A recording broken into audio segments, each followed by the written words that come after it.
নমস্কার বন্ধুরা, কেমন আছো সবাই? তোমরা কে কোথা থেকে আমার এই ভিডিওটা দেখছো অবশ্যই কমেন্টে জানাতে ভুলো না। সেই দিন কোনো একটা সরকারি ছুটি ছিল, তাই অপ্রত্যাশিতভাবেই আমরা তিনজনেই বাড়িতে ছিলাম। তাই আমার বরমশাই বললেন, যখন তিনজনা একসাথেই বাড়িতে আছি আর আজকে রবিবারও নয়, চলো তাহলে আজকে কোথা থেকে একটু ঘুরে আসি। কিন্তু দুপুরে খাওয়ার পরে আমার কোথাও যেতে মোটেই ইচ্ছা করে না, মনে হয় একটু বাড়িতেই থাকি। আমার মতো কে কে আছো বলো তো? কমেন্টে অবশ্যই জানিও, যাদের ছুটির দিনে অন্য কোথাও যেতে ইচ্ছা করে না, খালি ঘুমাতে ইচ্ছা করে। যাই হোক, তো আমরা হাওড়া নেমে ডিসাইড করলাম যে কোথায় যাব। সেই মতো আমরা একটা এসি বাসে উঠে পড়লাম। গেছিলাম হচ্ছে বড়বাজার। বড়বাজার হাওড়া থেকে অল্প একটু দূরত্ব, যাকে বলে ঢিলছোড়া দূরত্ব। অনেকে হেঁটেই চলে যায়, আমি আর আমার হাজব্যান্ড বেশ কয়েকবার হেঁটে হেঁটেই চলে গেছিলাম। তো যেহেতু ছেলে ছিল তাই হাঁটা পসিবল না, তাই আমরা হাওড়া থেকে বড়বাজারের জন্য একটি বাসে উঠে পড়ি। এসি বাসে পার হেড ভাড়া হচ্ছে 30 টাকা করে, আর নন এসি বাসে 10 টাকা। আর যারা হেঁটে যায় তাদের তো কোনো ভাড়ার গল্পই নেই। এগুলো কি বলতো? এগুলো হচ্ছে গুলতি।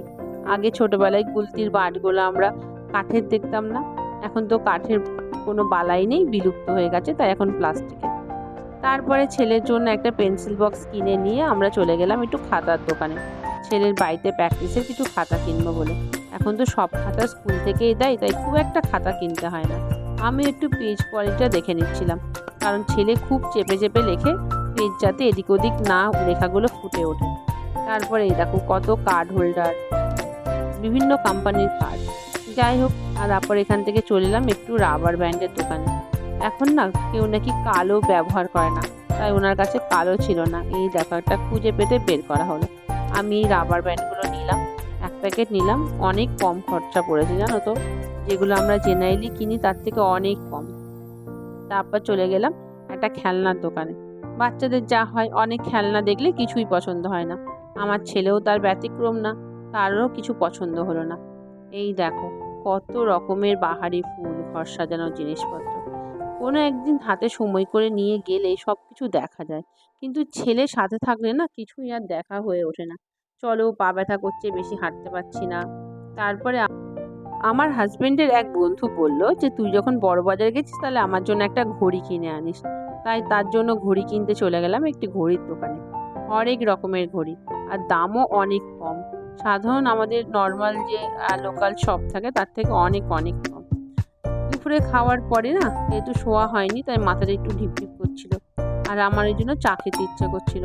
তাই হাজবেন্ড বললো চলো তাহলে চা খেয়ে আসি। আর বড়বাজার গেলেই বড়বাজারে চা খাবোই। এখানে না খাঁটি মোষের দুধে তৈরি চা, কি সুন্দর খেতে। আমার হাজবেন্ড জিজ্ঞাসা করছে যে বলো কেমন হয়েছে, যেন আমি চা স্পেশালিস্ট। আমিও বললাম হ্যাঁ খুব ভালো হয়েছে। আর সত্যিই খুব ভালো চা, ভীষণ গাঢ়। যারা যারা বড়বাজার গেছে তারা জানে যে বড়বাজারের চা কত সুন্দর। আর কারা কারা বড়বাজারের চা খেয়েছো অবশ্যই কিন্তু কমেন্টে জানাতে ভুলো না। তারপর আমরা টিবোর্ড থেকে বাস ধরে চলে গেলাম ধর্মতলা। ধর্মতলায় গিয়ে কিছু খাওয়া দাওয়া করব। যেহেতু উদ্দেশ্যহীন একটা ঝটিকা সফর, তাই কোথায় যাব কি করব কোনোটাই কোনো উদ্দেশ্য নেই। চলো যাচ্ছি, যেতে হবে, এরকম একটা ব্যাপার। যাই হোক, আমরা এই যে ধর্মতলায় চলে এলাম মেট্রো সিনেমাতে। মেট্রো সিনেমার ভেতরে যাইনি কিন্তু, শুধু ধর্মতলাটাই ঘুরে ঘুরে বেরিয়েছি। যাই হোক, আমরা এখানে দিয়ে হাঁটছে আমার হাজব্যান্ড আর ছেলে। ছেলের তো পা ব্যথা হয়ে গেছে, বলছে আমি আর হাঁটতে পারছি না। তারপর আমি এখানে যা হয় কুর্তির দোকান দেখতে পেলাম, তাই কুর্তির দোকানে দাঁড়িয়ে পড়লাম। কুর্তি দেখতে দেখতে আমার একজনাকার কথা মনে পড়ে গেল। একজনা বলেছিল আমাকে যে বৌদি তুমি যখন ধর্মতলা যাবে তখন আমার জন্য একটা কুর্তি কিনে আনবে। তো তার কথা পড়ে যাওয়াতে আমি তার জন্য একটা কুর্তি কিনে নিলাম। আমার বোনও বলেছিল যে তার জন্য একটা 2 পিসের সেট আনতে, তো তার জন্য একটা 2 পিসের সেট নিয়ে নিয়েছিলাম। তো আমি এই শপিংগুলো আমি একদম ভিডিও শেষে দেখাবো।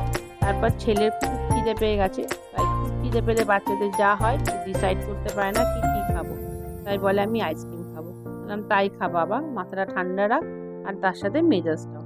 খাওয়া দাওয়া হয়ে গেল আমাদের। তারপরে আমরা যে উদ্দেশ্য নিয়ে আজকে আমরা বেরিয়েছিলাম সেটা হচ্ছে আমরা আন্ডার ওয়াটার মেট্রোটা চড়বো, যেটা নতুন করেছে, গঙ্গার নিচ দিয়ে যাচ্ছে। সেই মেট্রোটা চড়ার উদ্দেশ্যে আমরা আজকে বেরিয়েছিলাম। তো যাই হোক, সেই উদ্দেশ্য তো আর হলো না। উদ্দেশ্যবিহীনভাবেই আমরা ঘোরাঘুরি করে মেট্রোতে এলাম।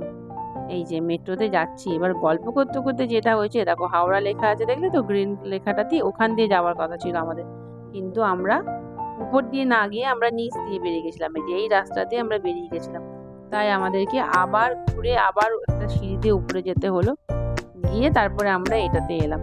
আর দেখো এখানে যেহেতু গ্রিন মেট্রো, দেখো গ্রিন কালারের লেখা আছে হাওড়া মেট্রো, তাই দেখো গ্রিন ফুটটা দিয়ে আমাদের ধরে ধরে যেতে হবে, যেমন দিল্লি মেট্রোতে আমরা যাই সেরকম। দেখো গ্রিন ফুটটা ধরে ধরে যেতে হবে। চলো তাহলে হাঁটতে থাকি।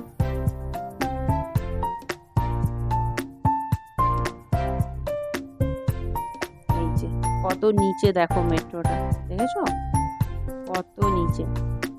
আমি তো ভাবছিলাম যে যেদিন এক্সিলেটারটা যদি খারাপ হয়ে যায় তাহলে সেই দিন মানুষগুলোর কি হাল হবে, সিঁড়ি চড়তে চড়তে হাল খারাপ হয়ে যাবে। এই দেখো আমরা এসপ্ল্যানেডে দাঁড়িয়ে আছি, এখান থেকে যাবো আমরা হাওড়া মেট্রো। এসপ্ল্যানেড, তারপরে হচ্ছে মহাকরণ, তারপরে হাওড়া মেট্রো, জাস্ট দুটো স্টপেজ। এইটা আমার সব থেকে বেশি ভালো লেগেছে, সেটা হচ্ছে অ্যান্টি সুইসাইড ডোর। এটা মেট্রো আসার পরেই খুলবে, তার আগে হাজার চেষ্টা করেও খুলবে না। দেখো আমার ছেলে টিপে দিল, ডোরটা কিন্তু খুললো না। এটা আমার খুব ভালো লেগেছে। আর মেট্রো এসপ্ল্যানেড থেকে আমরা হাওড়া মেট্রো পর্যন্ত 10 টাকা টিকিট, একদম অ্যাফোর্ডেবল প্রাইসে টিকিট। এই যে মেট্রোটা ছেড়ে দিল, এরপর আমরা জলের নিচে যে আন্ডার ওয়াটার সেখানে যাব। সেখানে গেলে কিছু বোঝা যাবে না, খালি এই যে ব্লু লাইটগুলো দেওয়া আছে এটা একটা বোঝা যাচ্ছে 30 সেকেন্ড এই রাস্তাটা, আর একটা স্লোপিংয়ে আমরা নামছি সেটা বোঝা যাবে, যে হঠাৎ করে আমরা যদি স্লোপিংয়ে নামি সেটা বোঝা যাবে।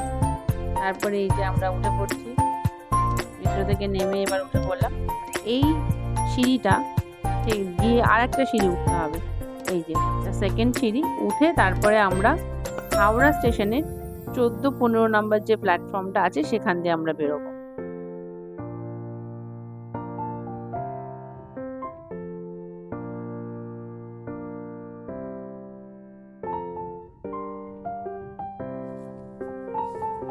দেখেছো কতটা উঁচু,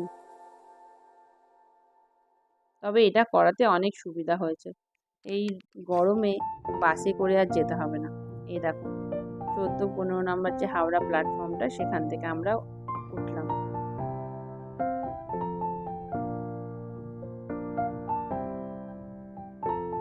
আমি এই কালো রাবার ব্যান্ডগুলো কিনে নিয়েছিলাম, খুব ভালো কোয়ালিটির, 12টা আছে, দাম নিয়েছিল 30 টাকা। আর কিনেছিলাম আমার ছেলের জন্য এই বন্দুকটা দাম নিয়েছে 80 টাকা। এটা দেখো ক্যাপ ভরে দিলাম, ক্যাপ না দেশলাই কাঠি, তারপরে এইভাবে লক করে দিলে দেখো ক্যাপের মতো ফাটছে, খুব পছন্দ হয়েছিল আমার বন্দুকটা। তারপরে আমি প্ল্যানেট থেকে, মানে যেটা ধর্মতলা, সেখান থেকে নিয়েছিলাম নিউ মার্কেট থেকে, যে আমাদের এক দিদি পরেছিল বললাম না একটা কুর্তি কিনতে, তার জন্য এই কুর্তিটা কিনে নিয়েছিলাম রেয়ন কাপড়ের, ভীষণ সুন্দর। সামনে দেখো ডিজাইন করা আছে, ঠিক কোয়ার্টার হাতা, দাম নিয়েছিল 200 টাকা। আর আমার বোনের জন্য এই 2 পিস সেটটা নিয়েছিলাম, পিওর কটনের, এটা খুব ভালো কাপড়টা, এটা নিয়েছে 400 টাকা 2 পিসের সেটটা। আর একটা আমি ইউনিক জিনিস নিয়েছি, যেটা শুধুমাত্র অনলাইনেই দেখছিলাম কিন্তু অফলাইনে কোথাও দেখছিলাম না, সেটা হচ্ছে এই ডোরম্যাট না, এটা বাথরুম ম্যাট, ভীষণ ভালো। দেখো জলটা না পুরো শুষে নিচ্ছে, বাথরুম থেকে জল পায়ে বেরোলে এই ম্যাটের উপর পা রাখলে এই ম্যাটটা পায়ের যে এক্সেস জলটা আছে সেটা শুষে নেবে।